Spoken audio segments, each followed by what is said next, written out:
So today, man, it's your turn. Did you get bashed? To get back. Well, I won't say bash. Bash is a mean word. Bash is a mean word. But to be able to bring recognition to the things that are actually happening out there. So last week, the reasons women are leaving their marriages. Today, the hidden reasons men are leaving their marriages and how to try to prevent it.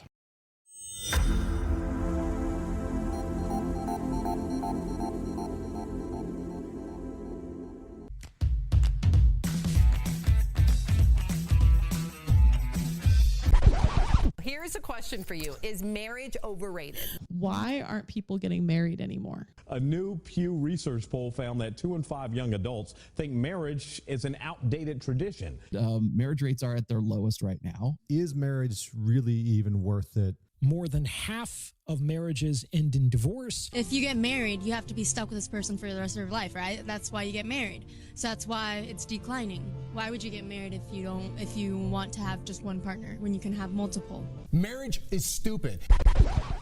Welcome to the Married AF podcast, the self-proclaimed greatest marriage relationship podcast in the world. We're your hosts, Matthew and Monica Powers. And last week we got all over women for reasons why they're leaving their men and why they're divorcing. But I left with a cliffhanger at the end of the last one. So if you haven't listened to the last episode, make sure you do, because we learned that 70% of women are now initiating the divorces in all the divorces that we see. And we talked about the reasons why that is happening, things to create that's happening, and reasons to be able to see it and hopefully prevent it. So today we're talking about, what is it? We're just all over it. So today, man, it's your turn. Did you get bashed? To get back. Well, I won't say bash. Bash is a mean word. Bash is a mean word. But to be able to bring recognition to the things that are actually happening out there. So last week, the reasons women are leaving their marriages. Today, the hidden reasons men are leaving their marriages and how to try to prevent it. You said hidden reasons? Well, I think they're all kind of hidden because we don't want to see them. And we don't want to admit when there's something wrong. We don't want to admit when there's trouble in paradise. We want to put on the brave face and act that everything is hunky-dory and perfect in our marriages. That's when you especially start to see those social media posts from people that rave about their relationship and how incredible the relationship is. And that's all they talk about all the time, and how amazing their connection is, and they have the best relationship ever. It's typically a sign that there's trouble in paradise, because they're trying to put something out there to not let anyone know that, hey, there's really some stuff going on. Now, I'm all for celebrating your spouse. Absolutely. You should. But when it's a constant, every single day thing to talk about how incredible they are all the time, I mean, let's be real. I mean, I think you're the most incredible human on the planet. But I know, as incredible as you think I am, I'm not incredible every single moment of every single day. No. So it's a little bit of a thing. But here's the reason. Neither am I. Well, I mean, I'm just saying, I think you kind of are. But that's my opinion, and I'll keep it to my opinion. You made me just look stupid when I just said, yeah. No, I agreed that you were like not always human. Jeez, Matthew. You're perfect in every way. Just embrace the compliment and take it. Just push me in front of the bus. No, Call I me will. Regina George. I will protect you from the bus, because you must be protected at all costs, because you're amazing and unbelievable and perfect in every single way. Okay, enough about me. So I could talk about you all day long. I know, that's why I'm saying move on. I mean, let's just list the reasons of why I think you're amazing. I love you. I love you too. So it's always been thought that men are initiators of divorce, and sure, that happens. But we learned that women are initiating more now.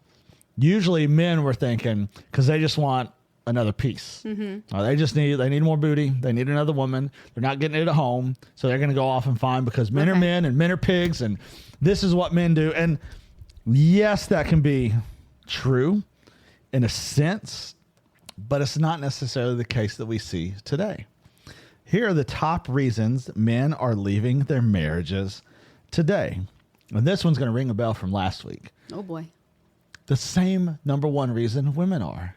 No. Emotional disconnection. They feel like they are just roommates in a stagnant, boring, non-fulfilled relationship.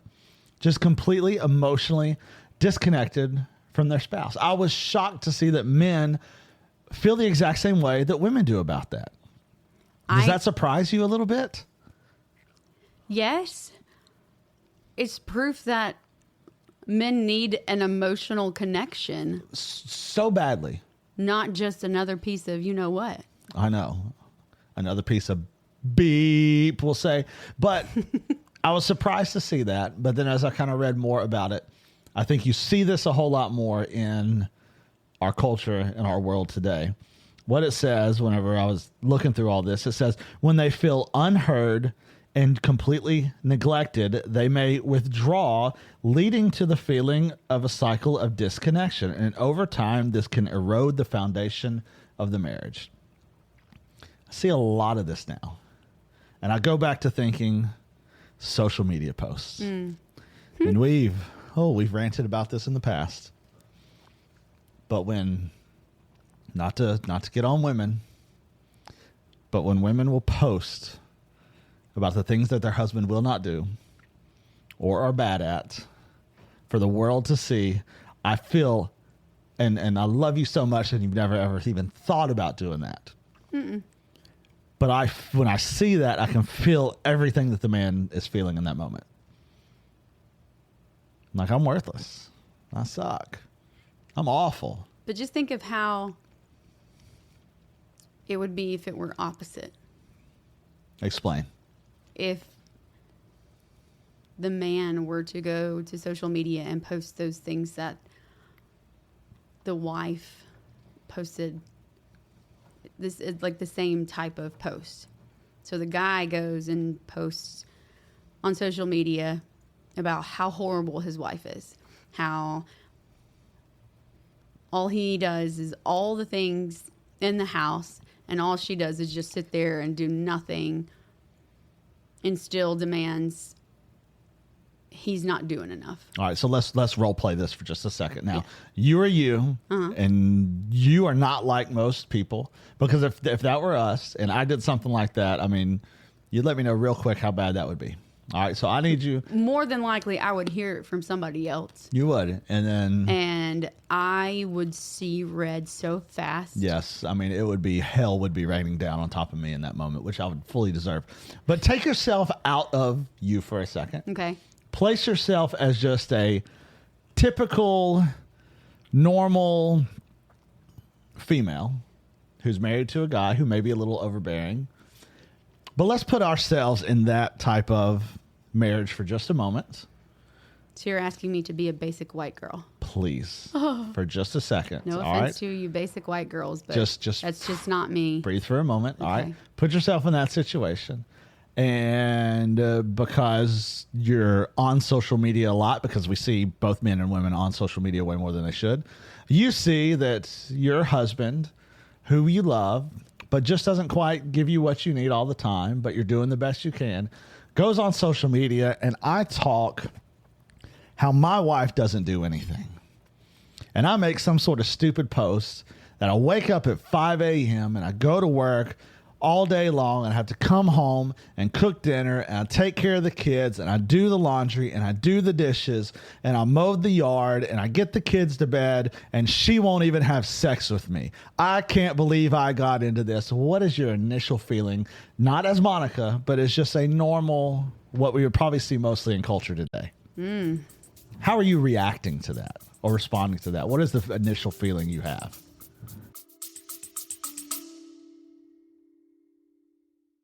Exhausted by performance-based Christianity? The Signpost Inn podcast is your spiritual oasis. Each episode guides you from knowing about God to experiencing His loving presence. Find peace, clarity, and companionship for your spiritual journey. The Signpost Inn podcast blends theological depth with practical wisdom and helps you lift your gaze from life's chaos to Jesus' face. The Signpost Inn, that's INN, podcast is where rich theology meets compassionate spirituality. Available wherever you listen to your favorite podcasts. I feel like the average person or girl, woman, whoever, the female in today's world would probably cry all in her feels and go talk to her friends about it. Or possibly, I don't know that she would see this post, that she would probably totally get this from a friend because the husband has her blocked from this. It's very possible. No doubt. And if y'all are hearing some serious doesn't matter. squishing Continue. noises, sorry, this dog is right above us right now, scratching on the floor. It's driving me insane. Yeah. Anyways. But definitely go to a therapist, talk about it. I don't know that it would be backlash on a social media. I don't even know that she would go and ask about. I see a major disconnect in communication. So I don't even know if she would go to her husband and ask if he did this or was he hacked in a sense, you know? I think it would be pushed off to the point of we're going to let our emotions completely run with this and ignore the stuff because it wasn't told to me, but I'm going to talk to everybody else about it. But when I'm in front of my husband, I would act like there's nothing there. But I'm an emotional disconnect right now because I know that you did that. See, I'm on the exact same page. I think it would be looked at, you feel sad, you feel terrible, you feel hurt, ashamed, embarrassed, but you never say a word about it. Mm-mm. And you just eat it and you take it and you just swallow those feelings and you're depressed and you're miserable and you hate everything about life. That's how I would see that taking place with maybe a typical, I won't say typical, but a woman's response in today's culture and world. Now, I see men doing that exact same thing now. I say when we see those posts, because we've seen them and we've talked about them. I've seen the female side. I've seen the women this. make those posts. That's what I'm saying. I've seen the women make these posts about their husbands. Mm-hmm. Some of it probably deserved, not the way it should be handled. Some of it may be deserved, but definitely not the way it should be handled. But I see men reacting that exact same way where they see it or they hear about it, they look at it, it's sent to them, and they just swallow it and take it, and they're hurt and embarrassed, but they will never say a word to their wives to actually see what the root cause was to be able to determine what type of repair they can do there. That's what I see, and I think that's why we see so much emotional disconnection on both the men's side and the women's side. Because there's no communication. Exactly. Don't swallow your feelings. Feelings are real. Feelings are real. They're horrible leaders, but they're real. They're valid a lot of the time, but you have to be able to talk it through. And the hope would be, and the recommendation would be that if you run into this and you're feeling this, you got to go to your spouse immediately and say, hey, this is what's going on. I can't maybe fully explain why. Here's what I think why. I just need your help. I need to know that you're with me and we can get through this because this sucks and I hate feeling like this. But nobody wants to communicate about feelings unless you're a therapist. No, because and that is obviously why both sides won't communicate and are emotionally disconnecting.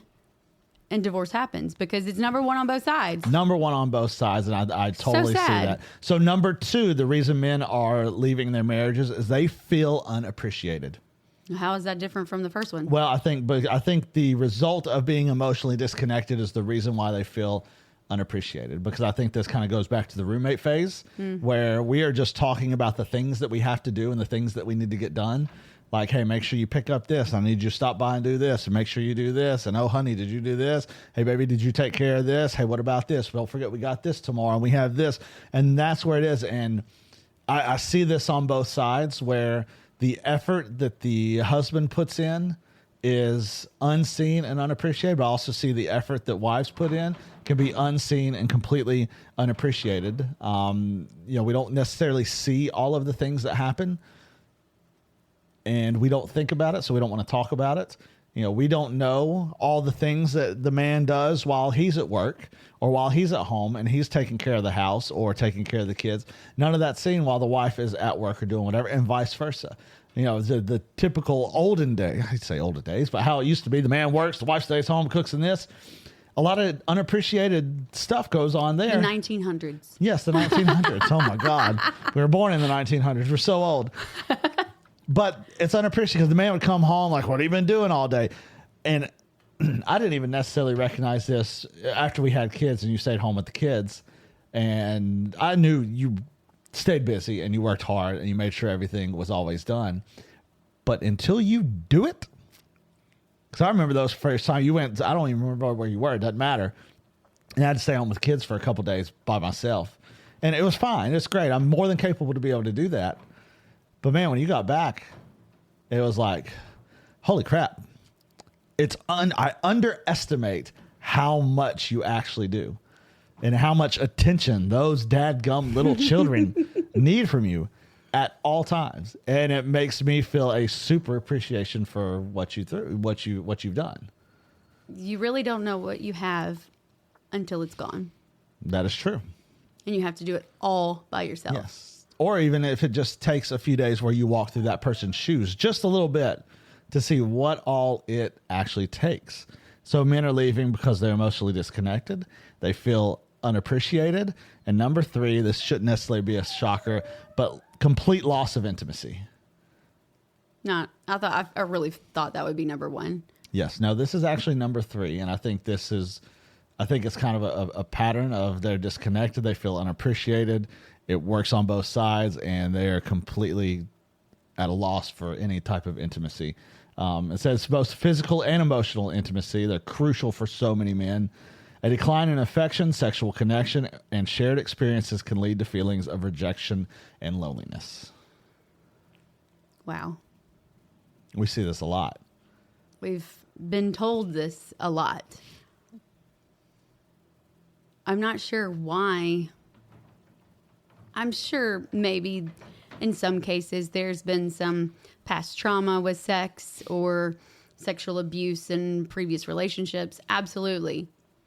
I feel like that's a number 1 thing that can make some situations maybe less time together in an intimate moment. Mm-hmm. But at the same time, they are not who did that to you. Right. So you have to move past that. You do. But you also have to be very open and honest to this person. This happened to me in the past. I'm a little vulnerable. I sometimes can't not think about those previous situations when we are very intimate. It's a trigger. Maybe something we need to work on. Because there's absolutely sex therapists out there. And I'm sure that they help big time in those situations. But I feel like if it's not one of those situations, please, women, tell me why you're not giving your man what he needs. Yes. Not just wants. It's a need. It is an absolute need. It is. And men are, listen, you're not always as desirable as you may think you are. I mean, you need to, we've said it, you need to, if you want to do something. Like you need to put the effort in. Find that love language. Remember, women are a crock pot, men are a microwave. Men are just, you say the word and it's go time. We're ready to go. Women take a little bit longer to just be ready to go. It's like preheating the oven. That's why I say they're like a crock pot. Yeah. I mean, it takes, in crock pots, amazing meals in a crock pot. Right. But it takes hours and hours and hours to cook, to be ready to be eaten. Well, women are no different. I wouldn't say hours upon hours, but you can definitely start it you can start it the morning of. Like you're feeling this and you need this. Start the foreplay the morning of. It can start before you leave for work or you leave, you go your separate ways for the day to go to work or your jobs or whatever you have going on. It can start there. Text messages throughout the day, flirty messages throughout the day. That will help out a ton whenever it comes to women, needing to be fully ready to be able to go. As far as men go, we're always ready at the drop of the hat. But men, you have to put in the effort and put in the work to be able to do whatever it is that you're needing to try and do and trying to accomplish there. Absolutely, 100% of the time. So that's, emotional disconnection, feeling underappreciated, and loss of intimacy. So what are some warning signs that you can see? Men, you may be able to detect these. Women, you may be able to see these in your marriage, that he may be considering leaving. First one goes along with emotional disconnection. You see withdrawal from him. He becomes distance. He avoids any type of meaningful conversation. He shows really no interest in likes and wants and needs and shared activities. He just completely begins to disconnect from every bit of it. Give me an example of what that would look like. Where he is For a guy. Example for a guy, what that may look like. Say typically you do a lot of things together. But whenever let's go as simple as a conversation. When you and I have conversations, I'm all in. I want to hear all about it. I ask questions, and you telling stories can be difficult sometimes because, listen, I am very detailed. You're extremely detailed and a little all over the place, and we'll start a story over here. And because something will trigger when I'm telling you one story about another story. I'm just put saying. a pin in this so I can come back to that. Exactly. Because blah, blah, blah, blah, blah. We'll start the story. We're going along the story, and then bam, here's something over here. And then, and over here. And then we're going to pick up over here. And I'm very patient with that because I am interested and I want to hear about the stories. I'm a very good storyteller. You're an amazing storyteller. Okay. An example of being withdrawn from that is if those stories, and you're usually having those conversations and good conversations like that, and then you start to notice that he doesn't ask the questions. He's not looking you in the eye. He picks up his phone.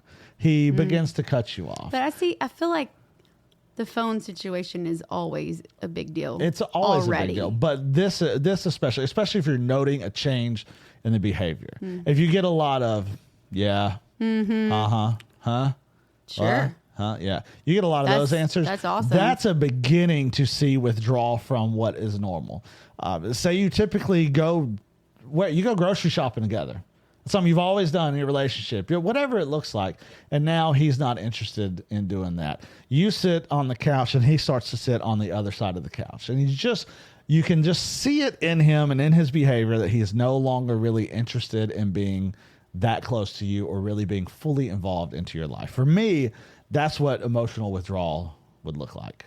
Okay. So if you start to see that, ladies, or men, if you see this in yourself, you see this path that you're heading down. I would go insane. Yeah, it would be freaking terrible. Are you kidding me? Be awful. The second one is increased irritability or criticism. If he becomes more critical, has a little bit shorter fuse, he's easily frustrated, this can be a sign that, one, he's feeling unappreciated and that connection is not there. And I totally see this happening, where if the fuse just seems so short that he can get very visibly frustrated at the drop of the hat over something so simple and so small. Well, I can do that, but it's because of the type of day I probably had. And I don't want to discount that. I mean, that definitely happens. But if this is a multiple reoccurring kind of situation, not just a random day where it happened, right? Yes. So it's a constant, no matter what happens. I would say with all this, it's noting a pattern. I mean, we're all going to have days where we're on different sides of the spectrum, and we're going to have, like you said, a bad day, and we lose our minds over something stupid and trivial. But if you notice a pattern where it continues to happen over and over and over, and he's constantly irritable, constantly he criticizes things that he never criticized before, that would be things to, all right, what the heck's going on here? How did we get to this point? And the third one, and this I think is a big one, he avoids future planning. He avoids planning like and looking to family vacation. Yeah, he shows reluctance or disinterest in making future plans together, such as vacations, family events, or long-term goals. This would be for you and me, and I think this would go both ways for us. If either of us notice this would be like red flag number one, because we are all about future planning. I mean, we have a short trip coming up. Mm-hmm. We have a work trip that's coming up that's been planned for a little bit. After that, we've already got a summer trip planned. And just last week, you've already planned another trip for us in April of 2026. And I could not be happier about it. Yeah. I love the Those future are great planning. things to look forward to. Well, one, you get to look forward to them, but two, you get to I like researching the stuff. Like, all right, let me go on and let me watch videos about this. Let me read about this. What can we expect? Ooh, what can we do? What's something we're not sure about? I love that idea. and we do this with family trips, and we do this with just one-on-one trips for just you and I too, because those are, in a marriage, those are so critical. Like if you're married and you're not taking solo trips with each other, just you, no kids, that needs to be something we need to, and you don't have to go anywhere fancy. I mean, you can go do a little go to a hotel staycation overnight. at a hotel. That's simple. Go to a nice dinner, stay in a hotel overnight, just something different than the norm. So, but if this happened this would be red flag number one. Yeah, because when I was booking the trip for next year, I just said, I think this might be something that could be fun. And you were, yeah, I don't know.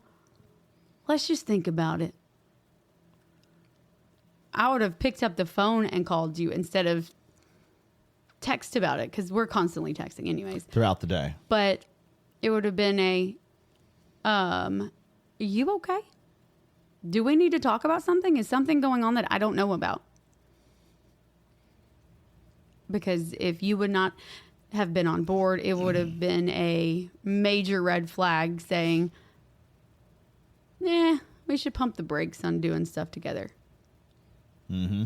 Because we are all about doing stuff together. Yeah, I mean, our schedules are jam-packed with the things we have going on. So we take every opportunity possible to spend time with one another, no matter what that looks like. So, yeah, I mean, if I would have said, you would have said, hey, this is going to be just a you and I trip, and this is what the plan is and where we're going to go and what we're going to do. Had I said, I don't know. I don't think so. Yeah, absolutely. And same thing for you and me. If I would have said, hey, this will be just you and me, we're going to go here for a long weekend, and you're like, baby, I don't know. Me too. I mean, it wouldn't be a phone call. It'd be a FaceTime. Like, okay, what's going on? Why would you not want to let me hear it? Well, and then typically, if that happens, it's gonna be, oh, well, I'm just thinking. It'd be like, okay, I hear you. All right, now tell me the real reason. What's really going on? Let's go the level deeper with that. But for us, we are really into our time together. We typically do something as a vacation. I'm air quoting this, but it's more of a trip for us. Sometimes it's a weekend, sometimes it's a week. It just depends. But when we do book these trips, we like to do little surprises for each other. We book that. Well, we have the trip booked. We're going. We know we're going. So we will do little things to surprise each other. Mm-hmm. Like the trip that I just booked. I told you, I was like, hey, okay, we've decided we're going to do this, so I'm going to book it. But what the surprise was, I got us a penthouse suite instead of just a little, because it's a cruise. So I got us the penthouse suite instead of the little room with a balcony. Room with a window, circle window, or a tiny little balcony. You went a little step further. And I which sent just you adds that extra little intrigue. Excitement. Yes. Because this penthouse is just going to be for us. Mm-hmm. It's going to be amazing. Oh, yeah. But you were not necessarily looking to get a penthouse. You just like, yeah, let's go. It's like, yeah, you know what? I think that would be fun. It's just you and I for a few. Yeah, absolutely. And this just adds that extra little level of excitement to it. So when I sent you that link, it was wait a minute, you did what? Oh my gosh. Oh my goodness. And the same with our upcoming trip. Oh, I went all out for you on this trip. Yeah. I booked this entire thing, and I can't keep it. I wanted to keep it mostly a secret from you, but I couldn't. We can't keep secrets. I couldn't. So even good secrets we can't keep. No, it didn't. So I mean, I was like, all right, well, we've got this and got this scheduled, got all this lined up. Oh, by the way, you've got a full spa day, massage, nails, the manicure, pedicure, the whole thing scheduled on this day. And the next day, I booked you all day a cabana at the pool. And then that night I've got a table service already scheduled. So Yes, and that's just that little Yes. extra, little more stuff to get it. And it's so much fun when you do that for each other. And it's not something that hints don't have to be dropped for it. It's not No. expected, but it's like, and that just goes the other step of, oh, they were thinking about me. Yes, and it's not like we're trying to outdo each other. No. At all. No, it's because it's about what can I do for her? Right. But this was also things that we would do for each other even when we didn't have money. Yes. Money can be an issue for people, and they're like, well, I can't book a penthouse suite for a cruise. No, it's not something that anybody can do, but you don't have to do things like that No. to let each other know you're thinking about each other or you're doing something special for each other. It doesn't have to be a certain amount of money. We don't think about the dollar when we're trying to do something for each other. It can be the smallest little thing because it just shows I'm thinking about you. Yeah. So that can be a huge red flag. So what's like you getting me gas? Like you'll drive my car to the gym in the morning, knowing my gas light or my gas is low, and I'll need gas either that day or the next. You will go ahead and stop to get gas for me. I'm going to need it anyways. You will fill up the car for me. That alone is, oh my God, I don't deserve you. Well, yeah, it's just one less thing you have to do. And you don't have a Diet Coke, I'll get you a Diet Coke. You don't have a little protein shake that you drink in the mornings, I'm going to pick you up a little protein shake. So you'll have that too. So Just those one less little thing. things. It doesn't have to be something extravagant. No. So, those are huge warning signs. Really quickly, 3 ways to prevent this from happening. As always, you got to talk. Open communication. You got to talk Cannot about express it. that enough. You see any of these warning signs, talk. The second one, show appreciation for one another. I mean, it only takes a second to say, hey, thanks for doing the dishes. Mm-hmm. Hey, thanks for thanks for filling my car up with gas. That little 3 seconds of saying thank you, my goodness, that could go such a long way. It says, I feel seen. I feel recognized. My efforts were noticed. And man, that feels really, really good. And that can be a little self-serving sometimes, sure, but I mean, we're humans. We're broken. We need this. That's an emotional connection that we coming from need. the most important person to us in the world just means the absolute world. I can't tell you how many times a week I tell you I don't deserve you. Yes, every it's true, every single time I'm like, oh, you deserve the absolute best. But deep down, I know I don't deserve you. It feels good because I'm like, I'm taking care of the person I care about more than any other human on the planet. And the third, you got to maintain intimacy. You have to prioritize emotional but physical connection. Yes. It is a need for men and women. A need for men, but it's also, it ties back into the reason why both people are getting divorced or leaving to cause the divorce, that emotional connection. Intimacy is part of an emotional connection. Oh, it totally is. So we've said it before, but you can't, sex is emotional, and there are deep emotions that are tied to sex, whether you want to believe it or not. It is, it always has been, it always will be. But yes, so those you have to communicate, appreciate each other, and stay physical. Mm-hmm. Stay physical as much as possible. So those are why men are leaving. Not a huge shocker. The emotional disconnection, probably a little bit. That was a little bit of a shock. But it just goes to show you where we are as a culture today, and where we are. So listen, if that's you, there's some signs to it. There's easy ways, not necessarily easy, but they're simple. You just have to put them into action. You just have to go do them to be able to get out of that rut. Every marriage has peaks and valleys at different times. So if you notice yourself going there, begin with the simple conversation and being open and honest with each other completely. Yes, don't let it get to the point where you don't know how we got here. No, you definitely don't want to do that. So we got to go. You got any final thoughts? I love you. I love you so much. Let's get out of here. Okay. God, we love you. We are so thankful for all that you do. We're thankful for this platform that you have given us, and pray that we can just honor you throughout every bit of it. God, we pray for marriages. We pray for relationships, for them to be strong. So incredibly strong that there is nothing that can divide them whatsoever. And we know that if you're in the middle of it, that will be the case. God, what we've talked about on this episode, the one previously, why men and women are leaving their marriages. God, I just pray that blinders will be taken off of people. If they see these, that they'll be open enough to actually talk about it, to be able to have the marriage that you created them to have. It's the greatest gift that we'll ever have. And God, I pray people are able to experience that to the fullest. God, we love you and we thank you in Jesus' name. Amen. Amen. Play ball.